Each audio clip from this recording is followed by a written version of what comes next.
चिड़िया का बहुत साथ दिया था। चिड़िया अपने आम के पेड़ से मीठे मीठे आम तोड़ती और उन्हें मंडी में बेचकर अपने घर का गुजारा करती थी। समय के साथ साथ आम का वो पेड़ कमजोर होता गया, वो पेड़ सूख रहा था और फिर एक दिन चिड़िया का वो आम का पेड़ पूरी तरह सूख जाता है। मेरा आम का पेड़ सूख गया। मैं अपने पेड़ के आम बेचकर बच्चों के लिए रोटी कमाती थी। अब मैं क्या करूंगी? मैं कैसे अपने बच्चों को खाना कमा कर दूंगी? चिड़िया अपने सूखे हुए आम के पेड़ के पास बैठी रो रही थी। फिर दूसरे दिन चिड़िया अपने बच्चों के साथ अपने घर के बाहर बैठी हुई थी कि वहाँ तोता आ जाता है। चिड़िया रानी क्यों उदास बैठी हो? तोते भैया, मेरा आम का पेड़ सूख गया है। अब मैं सोच रही हूँ कि क्या काम करूँ जिससे मैं अपने बच्चों के लिए दाना कमा सकूँ। एक रास्ता बंद तो 100 रास्ते खुले होते हैं चिड़िया। आप अपने आम के पेड़ को काट कर उससे नाव बना लो। नाव को सागर में चलाओ और पक्षियों को एक जगह से दूसरी जगह लेकर जाओ। ये आइडिया सबको पसंद आएगा और तुम्हारा धंधा भी चल पड़ेगा। चिड़िया को मिठू तोते की ये बात बहुत पसंद आती है। मिठू भैया, बहुत बहुत धन्यवाद, आपने मुझे कोई राह तो दिखाई। मम्मा, मैं कुल्हाड़ा लाती हूँ और मैं काम में आपकी मदद करूँगी। फिर गुड़िया घर से कुल्हाड़ा ले आती है। वो माँ बेटी अपने सूखे आम के पेड़ को काटने लगती है। चिड़िया अपने लिए नाव बना लेती है और उसे सागर में चलाने लगती है। चिड़िया बहन, मुझे 500 वाले टापू पर जाना है, कितने पैसे लोगी? कबूतर भैया, जो मन चाहे वही दे देना, आप बैठें। ऐसे चिड़िया को अच्छा मुनाफा होने लगा था। चिड़िया के पड़ोसी कौवे चिड़िया की इस सफलता से बहुत जलते थे। कालू, चिड़िया ने तो सूखे पेड़ के आम से ही फायदा ले लिया। जितनी कमाई वो कर रही है, कुछ ही दिनों में वो हमसे बड़ा घर बना लेगी। चिड़िया को तो बड़ा घर मैं नहीं बनाने दूंगा, चाहे उसके लिए मुझे कुछ भी करना पड़े। मेरा सुंदर पति। कालू जी, किसी तरह तुम उस चिड़िया की नाव को तोड़ दो। नाव तो टूटेगी ही, साथ में चिड़िया भी मरेगी। फिर उस रात कालू कौवा अपने घर से निकलता है। वो सीधा सागर पर जाता है और चिड़िया की नाव में एक छेद कर देता है। अब टूटेगी चिड़िया की नाव और डूबेगी चिड़िया। मेरी पत्नी गोरी खुश हो जाएगी। सुबह हो जाती है। मम्मा, मैं भी आपके साथ जाऊंगी। ठीक है बेटी, आप खाने वाला टिफिन उठा लो। फिर वो दोनों माँ बेटी अपने काम पर चली जाती हैं। काफी इंतजार करने के बाद भी अभी तक कोई पक्षी नाव में बैठने के लिए नहीं आया था। मम्मा, क्यों ना दूसरे किनारे पर जाकर देखें, हो सकता है हमें दूसरे किनारे से कोई मुसाफिर मिल जाए। मैं भी यही सोच रही थी बेटी, अब यहाँ बैठकर समय जाया करने का कोई फायदा नहीं। फिर वो माँ बेटी अपनी नाव को चलाती हैं। जैसे ही उनकी नाव बीच सागर के जाती है, नाव में पानी आना शुरू हो जाता है। मम्मा, देखे नाव में छेद है, नाव में पानी आ रहा है। हमारी नाव में छेद, ये कैसे हो सकता है? कल तक तो ऐसा नहीं था। मम्मा, पानी बढ़ रहा है।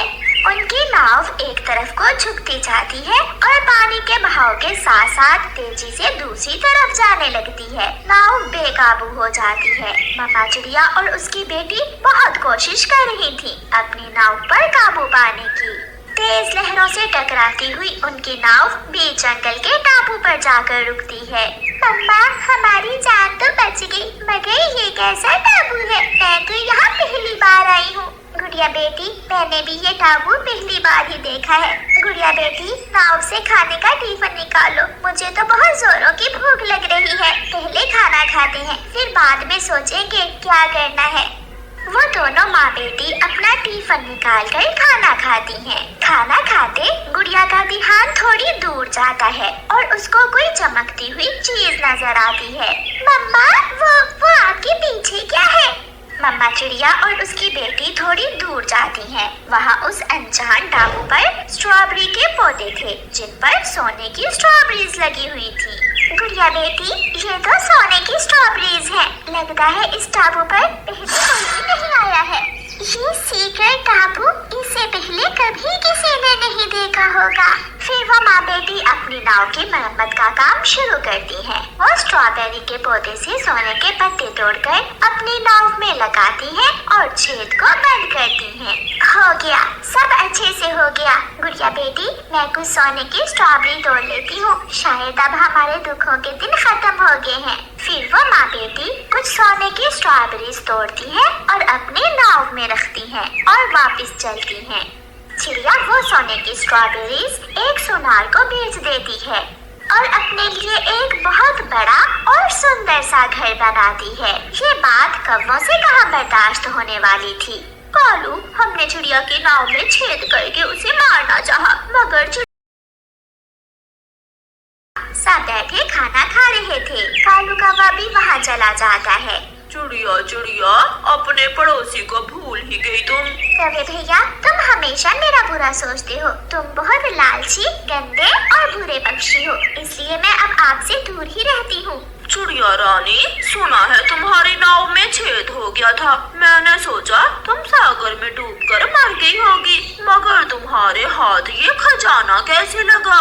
मम्मा, मम्मा, नाव में छेद वाली बात मेरे और आपके अलावा किसी को नहीं मालूम। इसका मतलब कालू कौवे अंकल ने ही वो छेद किया था। ना, नहीं नहीं, मैं ऐसा क्यों करूँगा? जो होता है हमारे भले के लिए ही होता है। कालू भैया, तुमने नाव में छेद किया और हमारी नाव बेकाबू होकर सोने की स्ट्रॉबेरीज वाले टापू पर चली गई और हमारी किस्मत बदल गई। नाव में छेद, नाव बेकाबू और सोने की स्ट्रॉबेरीज वाला टापू।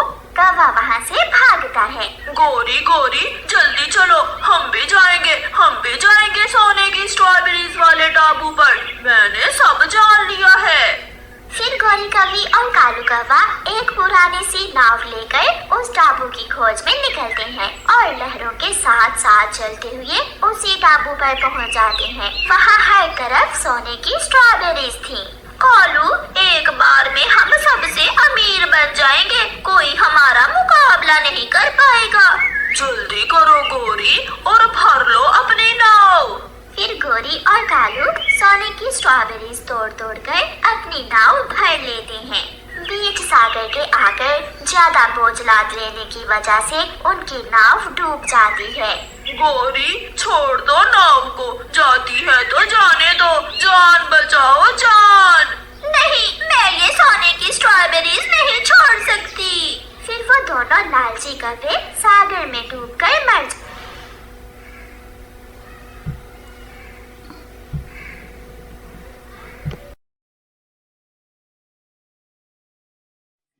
जी तो प्यारे बच्चों, आप टुन्नी चिड़िया की आने वाली नई वीडियोस को देखने के लिए चैनल को लाइक, शेयर, सब्सक्राइब और उसके बेल आइकन को प्रेस करना ना भूलें।